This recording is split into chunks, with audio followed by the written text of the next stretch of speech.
What's up, everybody? I think at this point, this man needs no introduction. I don't know, but it's Mark from Nomadik Customs. You gotta be really tired of looking at me. I mean, I'm tired of looking at him. I'm just kidding. They are true tiny houses on wheels, which is just another reason why I love Mark and Nomadik Customs. And we love you back. Thank you, buddy. This one in particular, I love the bed setup. A butterfly Murph. Yeah, like a butterfly bed. Butterfly Murph, an amazing, just all-around van that I can't wait to kind of get into. It's very unique. Let's get into it right now. Mark, Nomadik Customs. Needs no introduction, I know. Even before we go inside, dude, like you did a wrap job on this. Yeah, we did like a flat mat wrap. I mean, this thing looks like a SWAT machine. It really does, man. It's like made for the zombie apocalypse. Actually, driving down here, we got some pretty fun look. What are we sitting on? Yeah, so we are sitting on a 170 Sprinter high roof chassis, and then we did a suspension upgrade, KO2 tires, a luminous bumper, luminous running boards. We put the pop top from our RE Global on here, so it's got the pop top tent. So you did this on another van tour that I did of yours, and this is now, I think, like the third or fourth you've done. Yeah, it's becoming a little bit more popular because it gives a little extra sleeping space for extended family, kids, or even if you want to get away from the person that you're traveling with. Yeah, there you go. It's a separate sleeping quarter. We did a little custom rack on the back.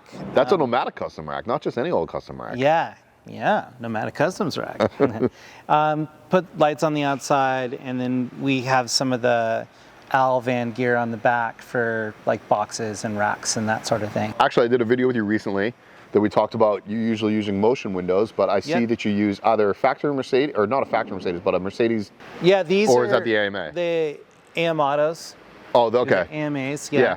A lot of people are liking this because it kind of looks more OEM. It follows the line of the body. It looks a little bit nicer, but then you can get the slider in it. You had it in your second build. Fill in the space of an existing window. It will. Yeah. Yeah. And so you can do some variations with it.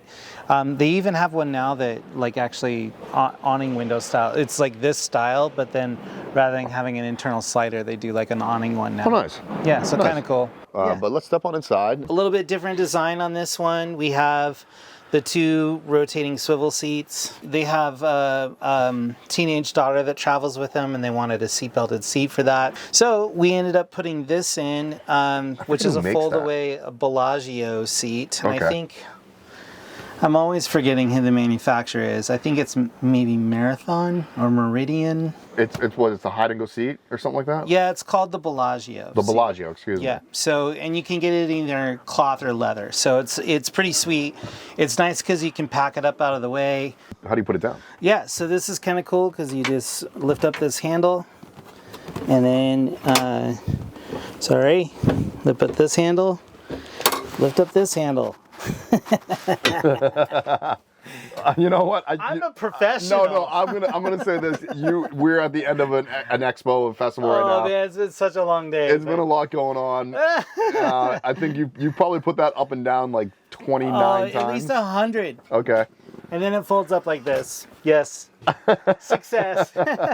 Then you have two seatbelted seats. Have this little permanent plate down here that actually acts as your pedestal for your pedestal table. So when you go to see if I can do this right, yay, look at that. Then we can pull out this little pedestal. That ain't so little. Make it kind of go up. Put this back up. But then you can just twist this little guy into the bottom here. That locks into place, and then you have a place for your tabletop. So basically this whole area in front is kind of like served as a little galley area, place to play games, mobile office. Eating, I don't know. Eating, kind of a little bit of everything. Yeah, I love it. And then one of the big requests in this particular van is they wanted to have a little cocktail bar. Yeah, so, Party Central. Bar fridge right here, which is the CFX 55 trucker fridge by Nomadik. So they decided not to go with a massive fridge in here. They actually have a massive fridge back here. So you have two fridges? This is the bar fridge. Oh my God. to accommodate all the bar stuff. Particular alcohols, so we made locked in spots for those. Down here we have our little secret peg. Then you have a little drawer here that has all of your bar shots and bar stuff that you need, stir sticks, all that kind of stuff. Oh my, Mark. And then like you said in a previous video, you were like, yeah, we do a lot of Swiss Army stuff. Yeah. Swiss Army knife stuff. That's one of your Swiss Army knife things. And then we said in a video, a couple video ago, or whenever you end up doing this, we had those little Silwy cups. Yeah. So again, you use it here? This is plastic, but it looks like a really nice piece of crystal. And so it's kind of a nice bar glass for... Now, did Walker drive with that up? Yeah. And that didn't move? It didn't move. Wow. Yeah. That's impressive. Cool. Yes. So I don't advise anybody actually using glass up there for the obvious reason of breaking, but if it holds, that's great. Yeah. Finished off the bar with a couple other little spots to put things. We have a little cabinet down here with adjustable shelving. So that's all pinned together. And then down here underneath the bar fridge. So this is like a legit bar. Yeah, we have a little drawer and then a little secret drawer. Oh my God. So yeah, kind of fun. Jeez, guys, we're only like a quarter into the van. Yeah. They really enjoyed kind of aerodynamic. I'm actually going to put this up real quick. Okay. So go here. Okay. So we can stow that stuff away. We actually have the table that sits right here. For the pedestal that's right here. For the pedestal. They kind of wanted to go with a little bit of a airline look. Okay. Hand fabricated these little those metal knobs. Yep. Are they metal, really? Wow. Yeah. And then we put these little locking mechanisms on. So like here's where your microwave is. Oh, my lighting is terrible, but I'm sorry, guys. Yeah. That's a microwave. Yep. It's a very black microwave and a very black cabinet. A nice deep stainless steel sink in there. Now, is this paper stone? Because you use a lot of paper stone in your vans. That's paper stone? This is paper stone. It looks different. Yeah, it's the I think it's the charcoal version. So there's cool. a lot of stuff that we do is the slate. Oh, so wow. we have that on both surfaces. That's cool. And then in here we have our regular food refrigerator. So again, the Cruise big 115. old fridge. Yep. You got another fridge for the bar. Yep. Technically, you can make that a fridge, this a freezer. Yes, technically you could do that. Technically, yes. And then all sorts of little drawers back here. We can kind of look back there, but that's the butterfly bed system. That's a butterfly bed in the bed setup. But before that, you know, out of sight, out of mind. Do you have heat? Do you have hot water? Do you have? And now I know that I can see it, but you have an air conditioner in here too. Yeah, we do have the Cruise and Comfort 12-volt air conditioning in here. We also have the VanLife Tech Siesta system. So it's hot water and blower heat. Siesta system is awesome for those people that don't want to spend the extra money for the floor. You still get all the benefits of having really robust heat as well as hot water. But you're not spending the extra amount of money. Right. Back here you can see we've put in a little cubby system. Yep. And so that all kind of slides into place, and you will see why in a moment when I bring this bed up. So they both kind of got to come up at the same time. I mean, this is for obvious reasons so the bed doesn't fall apart. And then that comes around. Look at that. And then you have a countertop going all the way down when you fold this up. That is really cool because it's all on the same plane. Yeah. And then we can move all these cushions over, kind of stack them up. And then we have everything in the same plane over here on this side. I had so many people ask me about a Butterfly Murphy, and I always told them that it's just not possible. Yeah, well, it's possible. So what's kind of cool about this setup is that, you know, someone can still have room to sleep back here. The other person can kind of get up and get a little bit of room. We have our ventilation here. So this is our AC. That's our heater down there. All this is ventilated out. Those were all handmade by one of my guys, Mike. Back here, this little cubby that's back here, kind of blocked by these cushions right now. But that's where we store the aluminum bars. The bracing. They give support. So that's how you did it, was you put bracing in here so and those butterfly on top of that. They kind of slip in and then they butterfly over on top of and that. That's why I was always telling people that it's not possible, because you need a support in the middle of the butterfly for it to work, and you just came up with it because you just put bracing across. Yeah, we put bracing across. These have, the wood is down, going all the way down to support that. Yep. We set this up so that they had a little bit of a kick plate so that they could sit here and use this as another surface for like a work surface. Sure. And then you could have a countertop basically from front to back on the entire thing. My upholsterer knocked it out of the park again and made these look at that. kind of unique pillows so that you could still be able to have access to these little lids that are back here. So pretty cool how all of that kind of came together, and then you can put it all back into single bed mode and then eventually back into double bed mode. For people to understand how much time it takes to calculate inches. We had to do some pretty crazy calculations on this one. But it's kind of fun. The idea for them was that they could stack all these pillows up over on this side. Yeah. And then, and this was all per their request. So again, we try very hard to engineer the things that people come up with in their brains. This one was a bit of a challenge. You definitely not easy. Now, normally this would be stowed away. You don't have to do the other side. I think we all get it. Yeah. But yeah, it all just folds up again.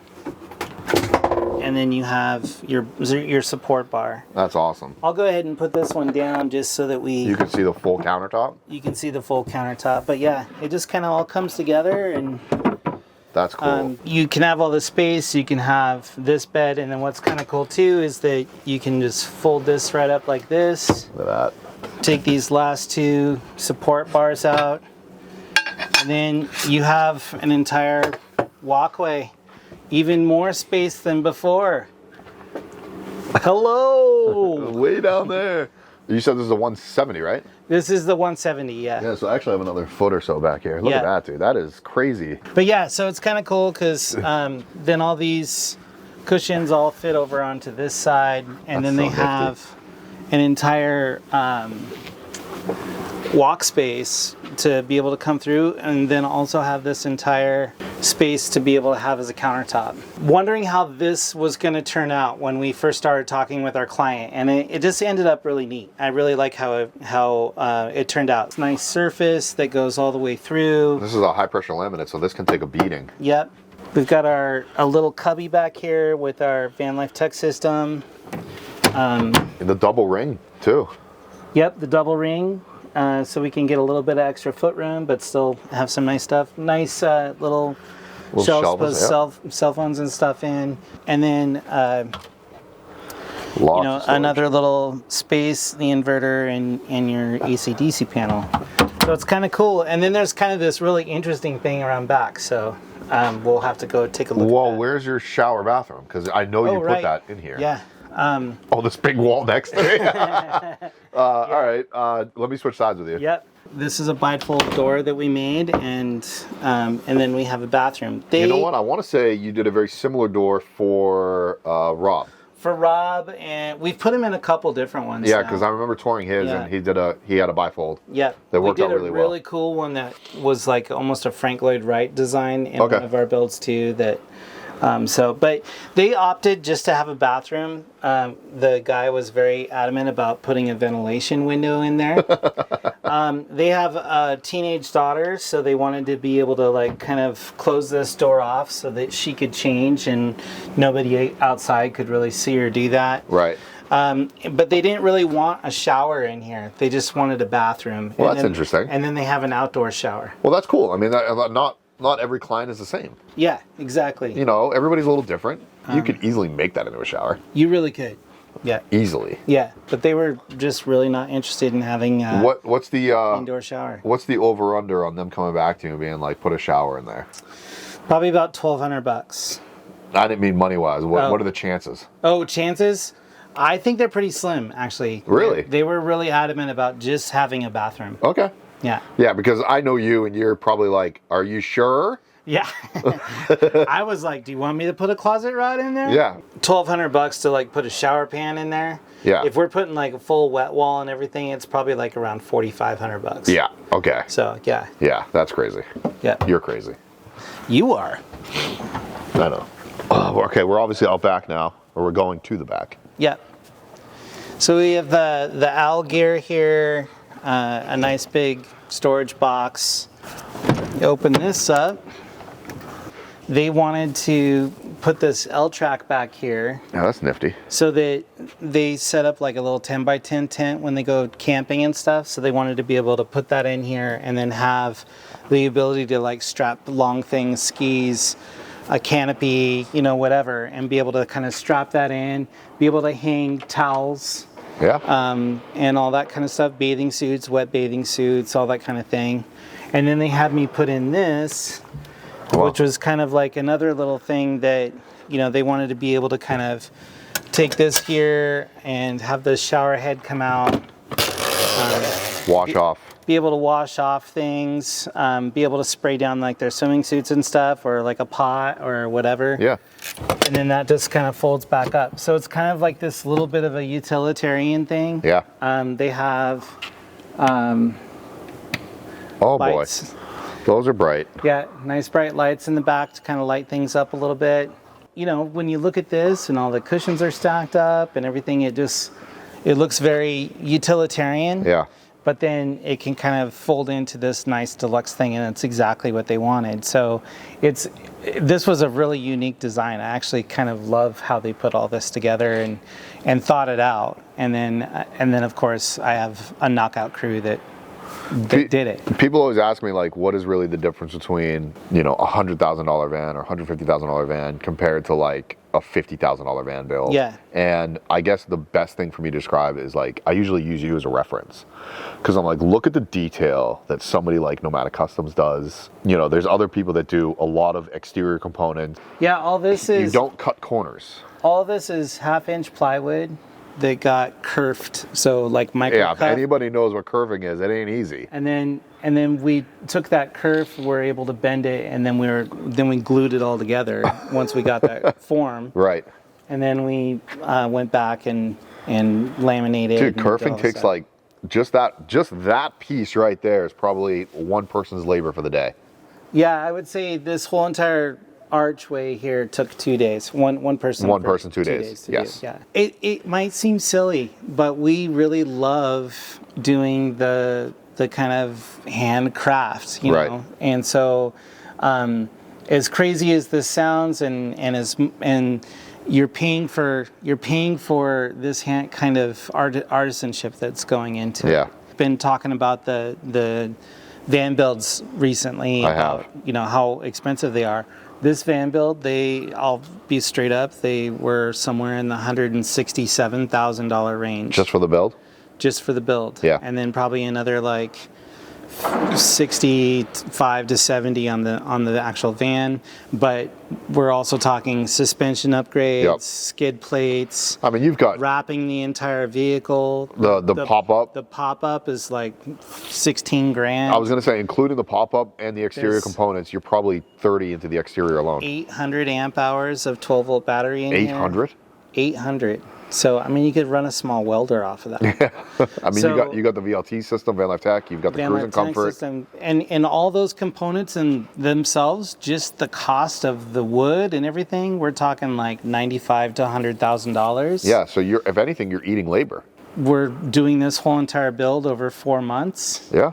and So for I usually say the 1-to-1 ratio is like all the components and everything, you Yeah. double that for labor. You're not even close to that. no, You're like 3/4 that. I do it for the love, Jared. You do it for the love. I mean, I don't ever ask builders to kind of, you know, say what builds What the cost. yeah. Because prices can change. You know, And- when it comes down to it, prices change. Also, I mean, you can spend $140,000 on components now. Yeah. And when you say components, the wood, the wood, racks, latches. bumpers, latches, I mean, power systems. People that watch my channel religiously, they will know that I'm building a tiny house. Yeah. I just dropped $1,000 in wire. Yeah. Yeah. Wire. Yeah. Like, who does that? Yeah. Well, a lot of people. You do. A lot of people do that, and that's the thing is that the axillary spending that you put into these things, you can see why the builds are up in the upper echelon. There's a needle where that goes past that, and you're taking advantage. Yep. But there's also a very reasonable point that you get what you paid for, and when you're also talking about total customized handcrafts, then you're really kind of getting something special. Yeah, you're not pumping these out on an assembly line. No. You're taking your time with each one. 4 months is actually, in today's standards, a while for a van build. Yeah. Where these other van builders that are using CNCs, which are not bad. No. But it's a live out of vehicle rather than a live in vehicle. Well, yes, I like that. However, it's also A, B, C, D floor plan. Yeah, we've done probably 50 builds. You could park them all next to each other. None of them look the same. The only reason they do look the same is because you can tell with your craftsmanship. Yeah, they're all walnut. Not all. I take that back. I take that back because they're all like fine woods. Well, we have window rings in every one of them. That's actually Nobody's doing your window rings. Well, there's a few people out there, but we do them the best. I never want to sound cocky. We do some really beautiful stuff, though. I mean, my guys do really amazing, beautiful stuff. Absolutely. So I come into things, and even sometimes on these tours, I'm just like, oh my God, they did that, because it's something I didn't see. Anyways. This is pretty rad. Yeah. If anybody was wondering, the flooring is something different that I don't see in a lot of vans, but it's I believe it's a line seal, is it not? It's a lawn seal floor, yeah. Per their request, they really wanted kind of that boat. I was going to say, it's a very known marine flooring system. And then we sort of captured the same patterning on the ceiling. Yeah, what was great, they had their whole entire floor plan, the materials that they wanted to use, the fabric that they wanted to use, and the color all picked out. I mean, it made your job a lot easier. It made my job a lot easier. I mean, if you want a build of this caliber, please contact Mark at Nomadik Customs, Nomadik with a K. Nomadik with a K, everybody. And he does some of the best, if not the best, custom vans on the market, because I don't think anybody else is really doing custom, because nothing is custom anymore. I'll see you later, bud. See you later. Thanks again.